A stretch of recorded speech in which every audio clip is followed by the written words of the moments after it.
Hai semua, kembali lagi di PS Anime. Kali ini kita bakal melanjutin alur cerita manhwa Beyond Myriad People Part 9. Kencangkan sabuk pengaman kalian dan mari kita mulai. Yifeng pun memulai perjalanannya untuk mencari sertifikat magang dengan mengendarai slowly. Yifeng pun berpikir untuk tidak pergi ke benua utama. Ia lebih memilih untuk pergi ke benua Laut Utara karena akan lebih mudah baginya untuk diterima masuk di suatu sekte nih guys. Entahlah karena apa ya. Intinya, ia pun melanjutkan perjalanan ke benua Laut Utara sambil tertidur. Di malam itu, terjadi keanehan di benua Xianjia. Semua penduduk kota dan bahkan kultivator sekalipun ketakutan gara-gara langit yang tiba-tiba berubah jadi hitam pekat. Dan intinya, kegelapan itu terjadi bukan karena awan gelap. Akan tetapi terjadi karena kehadiran dari sesuatu yang sangat besar dan mengerikan. Dan ternyata nih guys ya, itu adalah seekor siput besar guys. Kalian masih ingat nggak kata si tengkorak kalau sebuah benua itu tidak dapat dibandingkan dengan si siput gila alias si ketau alias si slowly ya. Lanjut. Keesokan paginya, Yifeng pun terbangun karena merasa kedinginan. Ia bingung karena sudah menyeberangi samudra hanya dalam satu malam saja nih guys. Waduh, emang ngeri banget ya si slowly. Ia juga menyadari bahwa dirinya sudah tiba di benua Laut Utara. Deket banget ya, gitu pikirnya. Ya nggak tahu guys ya. Yifeng yang kedinginan pun menggunakan bola api yang diberikan oleh Looking Sun sebelumnya. Seseorang menyadari keberadaan Yifeng yang membawa bola api alias harta karun suci. Ia pun sangat senang dan berniat untuk mengambil bola api itu dari Yifeng.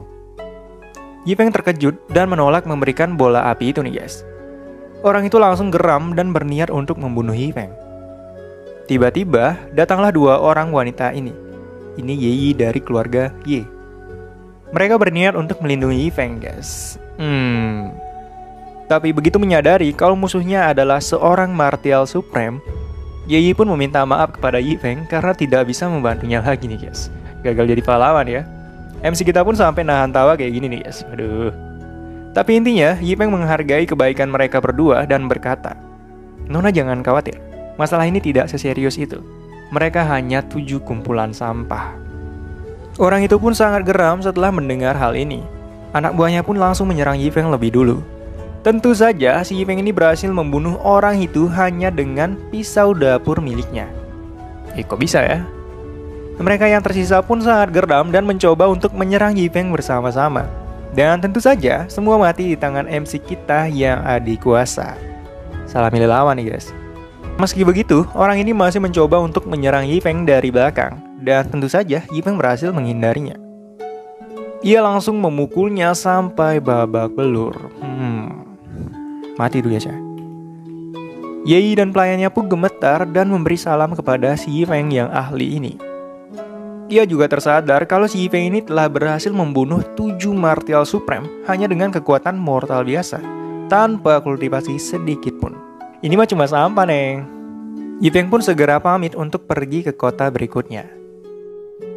Si Yi yang rencananya ingin meninggalkan Laut Utara pun membatalkan niatnya untuk pergi nih guys. Ia berniat untuk meminta bantuan kepada Yifeng. Entahlah ya apa masalahnya dia. Tapi kita lihat nanti aja ya. Akhirnya Yifeng pun sampai di kota tujuannya. Kebetulan sekali hari ini merupakan acara perekrutan besar-besaran di kota Guantang oleh sekte-sekte besar di daerah ini.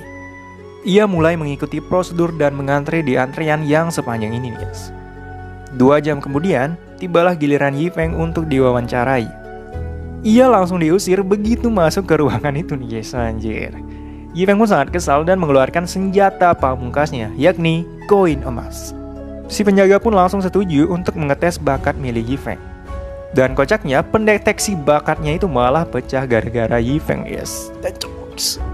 Akan tetapi si Yifeng ini masih belum menyerah. Ia menyuapnya lagi dengan sekantung koin emas. Meskipun begitu, si penjaga ini malah menolaknya dengan alasan kehormatan. Padahal barusan kan udah terima tuh ya.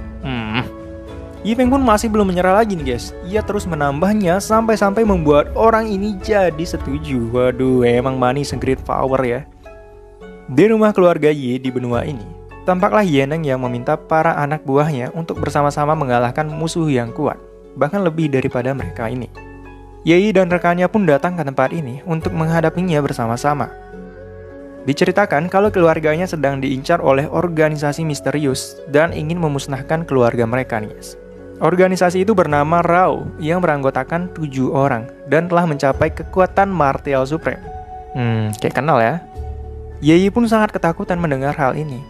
Akan tetapi, ia tiba-tiba ingat tentang pisau dapur Yi Feng yang berdarah-darah nih guys. Ia pun memastikan identitas 7 orang tadi kepada ayahnya sambil tersenyum. Dan ternyata emang beneran guys, 7 orang yang dibunuh oleh si Yi Feng di awal-awal ini adalah orang yang mengincar keluarga ini. Udah mati guys. Ye Yi pun bercerita kalau sebelumnya ia bertemu dengan seorang mortal yang berhasil membunuh organisasi itu hanya dengan menggunakan pisau dapur biasa. Mereka pun sangat bersyukur, bahkan sampai saling cambuk gini guys. Waduh. Tapi intinya, si Yeneng ingin menemui Yi Feng untuk berterima kasih kepadanya. Mereka pun segera pergi menuju kota Guantang. Di kota Guantang, nampak seluruh peserta yang lolos seleksi telah dikumpulkan di aula utama, termasuk MC kita ya. Selanjutnya, mereka akan dipilih oleh 4 master sekte besar dari wilayah ini. Master dari sekte besar itu pun datang untuk memilih mereka.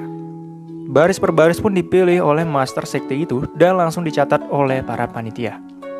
Semua orang di barisan keempat alias barisan si Yi Feng pun dipilih untuk bergabung ke sekte Lembah Yunlong, kecuali pria berbaju putih alias MC kita ya, si Yi Feng. Waduh, kasihan banget ya. Yi Feng pun meminta kemudahan dari para master sekte besar ini, akan tetapi mereka sama sekali tidak memperdulikannya nih guys. Yi Feng pun ditinggal sendirian dan langsung pergi meninggalkan tempat itu dengan penuh amarah. Tiba-tiba, seorang pelayan datang membawa berita kepada 4 master sekte besar. Ia membawa kabar kalau organisasi 7 orang itu akan datang untuk menghancurkan keluarga Ye yang tadi. Dan hal ini tentu saja mengejutkan para master sekte ini. Kayaknya pada lemah semua ya, berani-beraninya ngerendahin MC kita. Meski begitu, mereka berniat untuk melindungi keluarga Ye yang tadi. Mereka pun bertemu dengan Yeneng dan Ye Yi di perjalanan. Dan hal ini membuat mereka sangat terkejut guys. Kok kalian masih hidup? Gitu. Yeneng pun menginfo kalau keluarganya sudah selamat atas bantuan seorang ahli yang sangat kuat. Mereka pun terkejut dan ingin sekali bertemu dengan orang itu. Mereka berempat langsung menyeret si Yeneng ini untuk mengantarnya ke ahli legendaris itu. Di sebuah gubuk tua, tampaklah Yi Feng yang sedang merebus air dengan menggunakan harta sucinya. Tiba-tiba datanglah sistem yang menginfo kalau si Yi Feng ini sudah berhasil menyelesaikan misi teh hingga mencapai level dewa. Ia pun mendapat hadiah halo dan peningkatan sistem.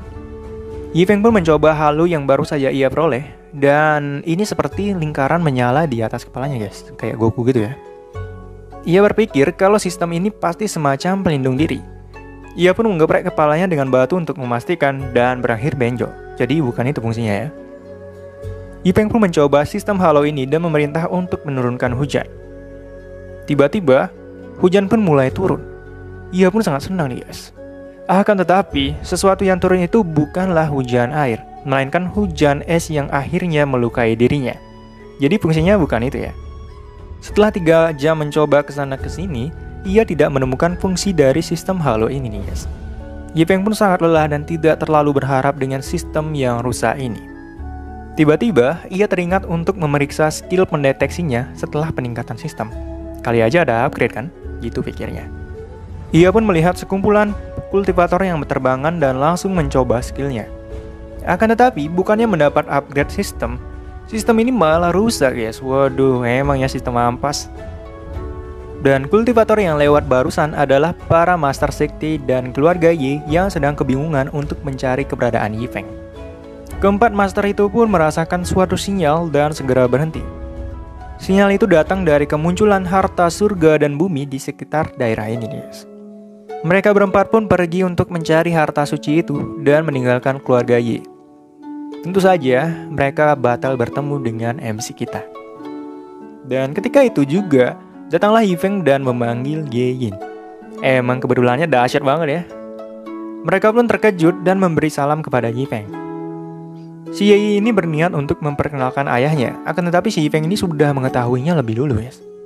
Dan kocaknya mereka ini malah terkejut gara-gara hal sesederhana itu. Padahal mereka berdua emang beneran mirip loh guys. Yi Feng pun mengajak mereka untuk ke tempatnya. Mereka pun mengobrol tentang tempat asal si Yi Feng.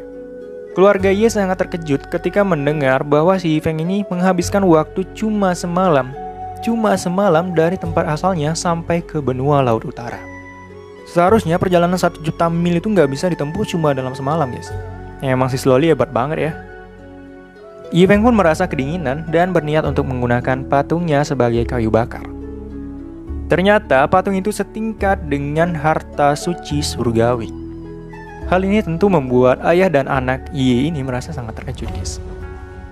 Jadi patung-patung itu sebenarnya patung yang dipakai Yifeng buat latihan mengukir. Makanya bentuknya kayak aneh-aneh gitu, guys. Apalagi yang ini. Ayah anak Yi ini pun merasakan niat bela diri mengalir dari dalam tubuhnya hingga mengubah struktur akar spiritualnya.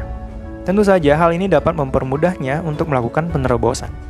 Mereka pun berterima kasih kepada Yifeng yang sama sekali nggak tahu apa-apa soal ini, guys.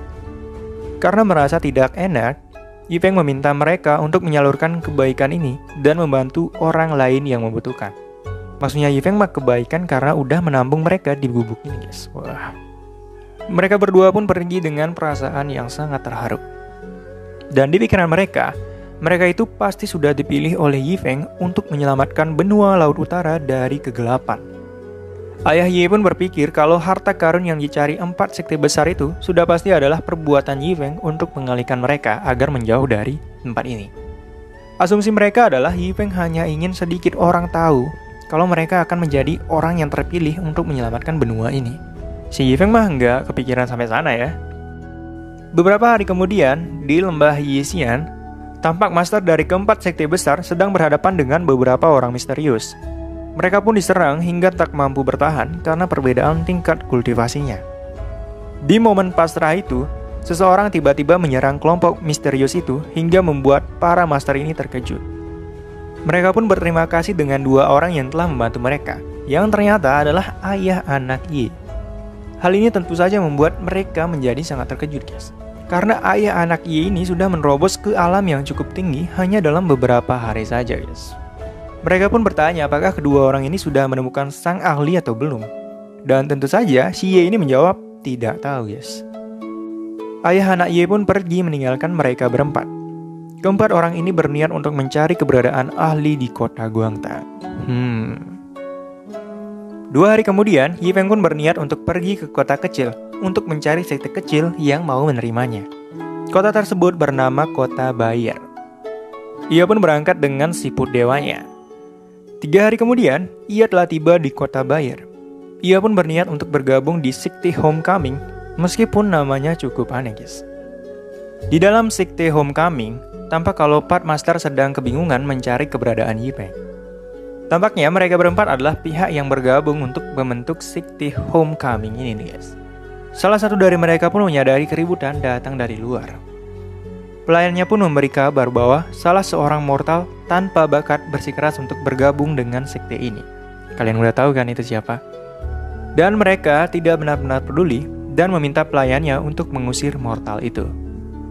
Dan benar, guys, mortal itu adalah Yifeng yang pergi dengan sangat marah dan berkata, "Saat waktunya tiba, aku akan membuat kalian menyesali hari ini." Kasihan juga ya MC kita. Setelah berkeliling selama berjam-jam, ia sama sekali tidak menemukan sekte yang mau menerimanya. Tiba-tiba, datanglah seseorang yang mengajak si Yifeng ini untuk bergabung ke sektenya. Yifeng pun menyadari keanehan ini dan bertanya untuk memastikan apakah orang ini adalah penipu atau tidak. Orang ini pun bercerita kalau sekte King New-nya merupakan sekte menakutkan dengan pendirinya yang seorang Martial King, guys. Cuma Martial King ya. Tapi intinya MC kita sangat terkejut akan hal ini. Dan orang yang mengajaknya ini adalah Master Sekte King New yang bernama Master Guang dengan tingkat kultivasi yakni Martial Spirit. Secara kebetulan, Yifeng pun menemukan orang yang cukup buta untuk menerimanya bergabung dengan sekte dan langsung memberi salam pada master barunya. Padahal si Master Guang ini juga punya niat terselubung nih, guys. Jadi ceritanya gini, guys. Setiap sekte di benua Xianjiang akan dinilai dan diberi peringkat setiap tahunnya. Ada total 9 peringkat. Peringkat pertama adalah peringkat terbaik dan peringkat 9 adalah yang terburuk. Intinya untuk mencapai peringkat itu, sekte-sekte ini harus menerima 10 murid tiap tahunnya. Dan diceritakan juga kalau di masa kejayaannya, Sekte King New ini cuma mampu mencapai peringkat 8 nih guys. Dan terus menurun sampai sekarang hingga berpotensi untuk dibubarkan. Dan inilah yang membuat si Master Goang ini rela turun gunung untuk menipu orang-orang termasuk si Yifeng. Jadi sebenarnya siapa yang hoki nih guys? Si Yifeng atau si Master Goang? Kita lihat aja ya. Master Goang pun mengantar Yifeng terbang menuju sektenya. Cancuk, berat banget. Maklum guys, cuma martial spirit, mana kuat kan? 1 jam pun terlewati dan mereka masih belum sampai juga. Hingga akhirnya mereka pun jatuh karena tidak kuat lagi. Masternya pun memeluk Yifeng untuk melindunginya. Bahkan sampai dicekik kayak begini nih guys. Waduh, dasar emang si Master ya. Mereka pun mendarat seperti ini. Yifeng bertanya kenapa mereka ini bisa jatuh ketika terbang guys. Dan Masternya pun berkata kalau baru saja ada orang yang menyerang mereka. Itu mah bohong aja ya. Yifeng pun panik dan ingin melawan mereka. Tapi si Master ini bilang kalau ini adalah serangan ruang. Intinya dia bilang kalau tekniknya ini sangat kuat sampai-sampai bisa membunuh orang tanpa terlihat sekalipun. Ia juga bercerita kalau ia sampai terluka seperti ini cuma gara-gara melindungi Yifeng guys. Yifeng pun sangat berterima kasih dengan Master yang baik hati ini. Dasar kena tipu loh Feng. 1 jam kemudian mereka pun telah sampai di sekte King New. Beneran sekte ya. Salah satu muridnya pun menyambut kedatangan mereka berdua. Ia lantas menggenggam tangan Yifeng dan membuat Yifeng sampai kayak gini guys. Jadi wanita ini bernama Yunwu, senior Yifeng di sekte ini. Di tempat lain, tampaklah orang ini, Wu Chang'an, atau sekarang namanya berubah menjadi Wu Tao. Dan ternyata ini adalah roh bela diri yang sebelumnya dikencingin sama si Yifeng. Kalian masih ingat kan? Diceritakan kalau dia telah kehilangan 99% kultivasinya dan kabur untuk menghindar dari si Yifeng guys. Emang ya MC kita kuat banget. Tiba-tiba ia mendengar kalau junior baru sedang menuju ke tempat ini untuk mencarinya. Ia berniat untuk membuat junior itu patuh dengannya di masa depan guys. Ia pun membukakan pintu dan wow, junior baru itu adalah orang yang dihindarinya selama ini. Ia pun terkejut bukan main guys. Gila ngapain dia kesini ya? Gitu pikirnya. Ini yang ada di pikiran si Wu nih guys. Perasaan MC kita polos banget ya. Ia pun berpikir kalau dirinya pasti sudah dikejar selama ini. Ia berencana untuk kabur dengan formasi teleportasi tunggal yang ada di tempat ini. Tiba-tiba si Yifeng ini malah memecahkan sebuah pot yang ternyata adalah formasi tunggal yang dimaksud sama si Ibu. Ada kebetulannya emang ya.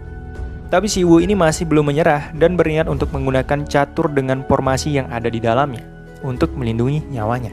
Akan tetapi, si Yifeng ini juga malah memindahkan salah satu bidak catur itu dan melenyapkan formasi milik si Wu ini guys. Si Wu ini pun sangat terkejut dan juga sangat ketakutan.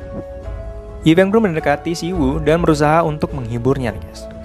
Sebenarnya si Yifeng ini berpikir kalau si Wu ini pasti sudah takut dengannya dan mengira kalau si Yifeng ini adalah seorang kultivator yang akan menindasnya. Yifeng pun berkata, kita adalah orang yang sama. Ia langsung memberikan patung Ultraman kepada si Wu yang ternyata adalah harta karun suci level immortal. Yifeng pun pergi meninggalkan si Wu yang ketakutan. Di sekte Homecoming, gabungan dari 4 sekte besar, para master sekte pun memastikan kalau si ayah anak Yi pasti sudah menerima berkah dari sang ahli. Mereka masih bersikeras untuk menemukan sang ahli alias si Yifeng guys. Perasaan kalian udah sempat ketemu deh. Di sekte King New, tampak master sekte sangat senang karena sudah berhasil menipu 2 orang mortal. Si Wu cowok sama si Yifeng nih maksudnya guys.